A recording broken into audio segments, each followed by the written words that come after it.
Awantipora police हिरासत में रिजवान अहमद पंडित की मुश्तबा हालत में मौत से इलाके में कशीदगी बढ़ गई है। रिजवान को एक टेरर केस में जांच के लिए हिरासत में लिया गया था। फिलहाल मामले की मजिस्ट्रेट जांच की जा रही है। एक रिपोर्ट देखिए।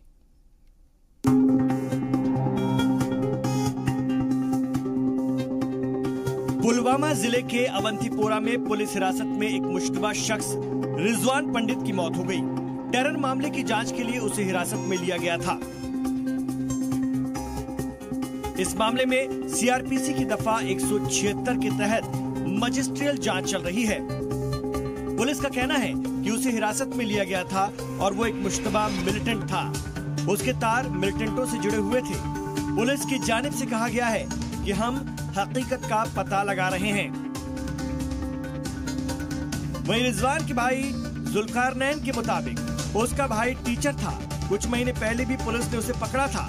बेल होने के बावजूद कई दिनों तक पुलिस उसे अपने पास रखी थी और छोड़ नहीं रही थी, लेकिन फिर बाद में छोड़ दिया और वहां से निकलने के बाद अपना काम वो कर रहा था। कुछ दिन पहले पुलिस वाले घर आए और रिजवान को उठाकर ले गए। आज पता चला कि उसकी मौत हो गई है।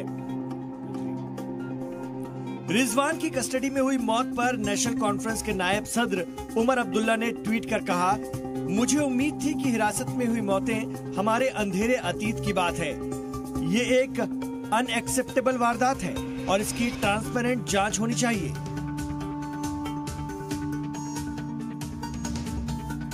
वहीं पीडीपी सदर महबूबा मुफ्ती ने भी ट्वीट करते हुए लिखा कि पूछताछ के नाम पर इनोसेंट लोगों को उठा लिया जाता है, लेकिन वो लौटते ताबूतों में हैं। बताया जा रहा है कि रिजवान असद को श्रीनगर में एक स्कूल मास्टर के कत्ल के बाद कुछ दिन पहले अवंतीपोरा में वाक़ई उनके घर से पुलिस ने हिरासत में लिया था। ब्यूरो रिपोर्ट, जी सलाम।